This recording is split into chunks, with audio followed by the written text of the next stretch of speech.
भौजाई अपने ननदिया से बड़ा बढ़िया बात कहे। कैसे? अरे आंगन में फूले फूला, अरे आंगन में फूले फूला गेंदावा है नाना दो। आंगन में फूले फूला गेंदावा है नाना दोता, बाजला बधाइया दुआरा पे।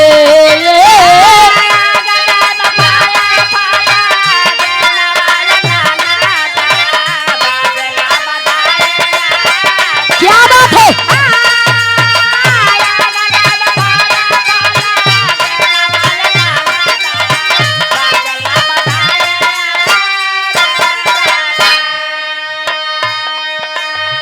लेकिन उस बूढ़ी आत्मा दादी जी के चरणों में श्रद्धा का सुमन अर्पित करती हूँ, जिनका स्वर्गवास हुआ है, जिनके तिरही के उपलक्ष्य में विवाह के कार्यक्रम रखा बा। इस धरती पे जो आया है एक ना एक दिन सबको जाना पड़ेगा। कहना वही के भाव में का, अरे ये कभी न जाना हुई है, अरे ये कभी न जाना हुई है पिया के समानावा। एक कभी न जाना हुई है पिया के समानावा, ता मिली है सजाना ससुररिया में।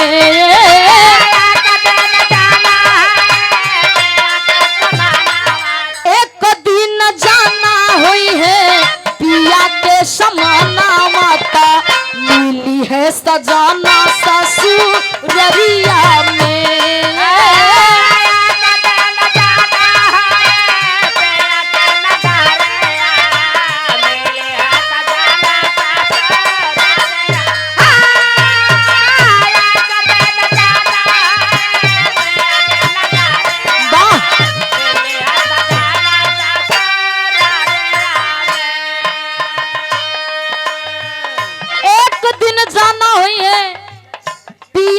नगरिया मिली है सजन ससुररिया में। बाबूजी लोग बतावा थे, ये धरती पे जो सबकर दुल्हा है सैया है, ये सब डुप्लीकेट है, नकली है, ओरिजिनल सैया ऊपर है। सबका सैया जिसने हमको यहाँ पे भेजा है, पहले वन में कहना बा कैसे,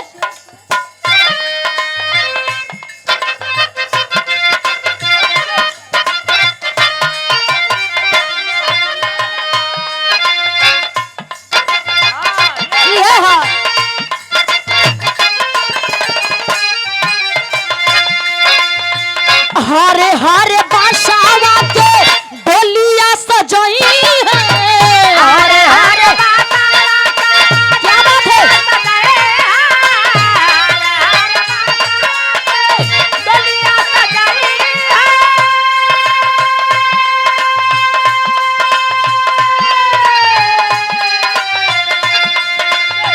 गरबा में हार मांगी से दूरा लगाई है।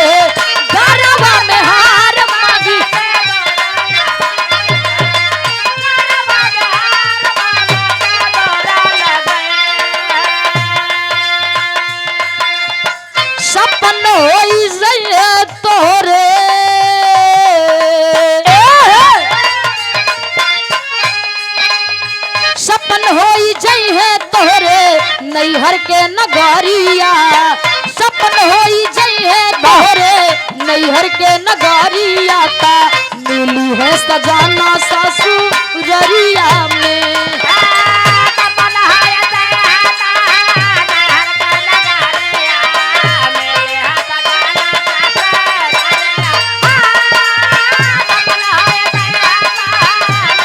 क्या बात है?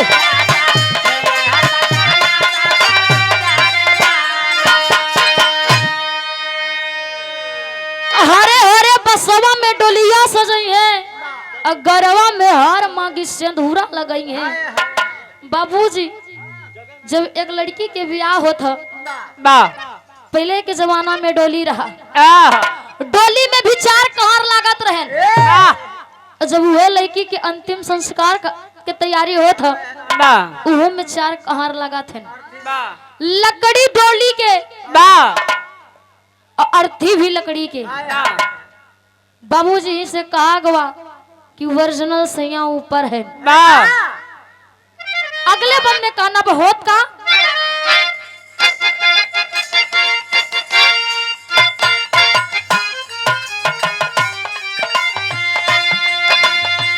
भैया भतीज छुट्टी है रिश्तेदारिया।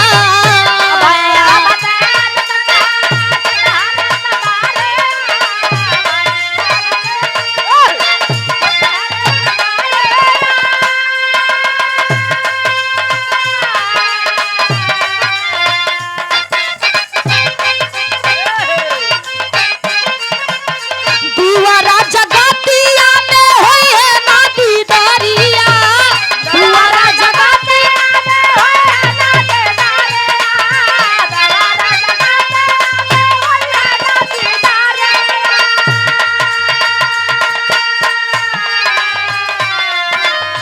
तब निकल लागी ऊ होई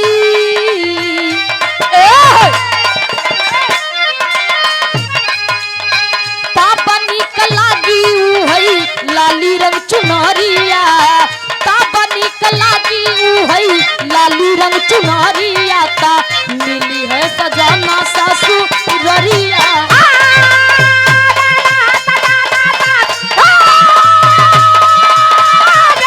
क्या बात है?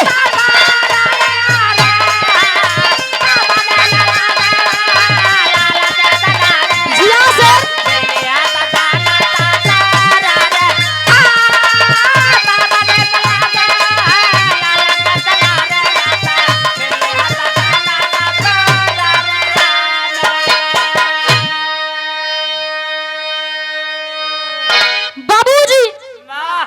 जब कोनो लड़का अपने माई के गर्भ में रहा था, अंदर से हाथ जोड़ के भगवान से प्रार्थना करा था कि हे भगवान, हमके गर्भ से बाहर करा, हम तार पूजा वंदना भजन करब।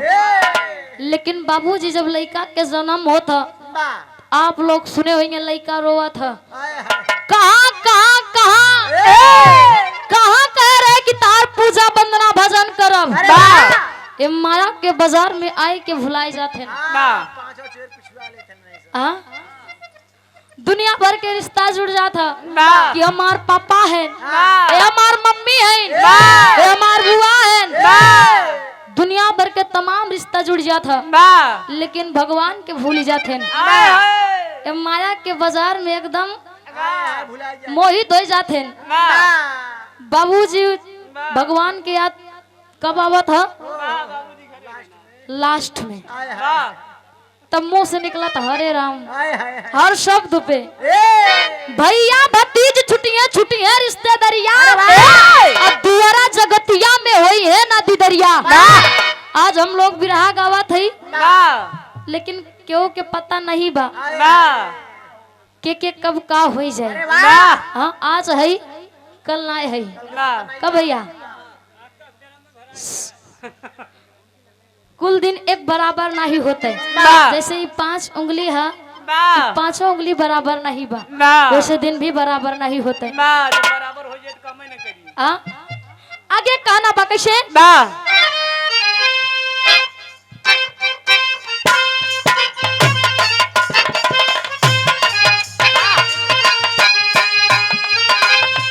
पूछी है जवाब पिया का कई के अवालू,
से मिला था। अरे वाह 84 लाख योनि के बाद मनुष्य तन मिला था। अरे वाह अगर ई तन हमके मिला बा अच्छा काम करा तो अच्छा काम करे खातिर, वाह लेकिन आज की दुनिया में वाह भाई भाई के मार देते हैं अरे वाह एक बित्ता जमीनी खातिर। हाँ हाँ? पट्टीदार में ना गोली चल जात बा, रोज एक से एक न्यूज निकलत बा टीवी में, पेपर में, ना जहाँ देखा तहाँ तमाम तरीके के माध्यम से। अरे वाह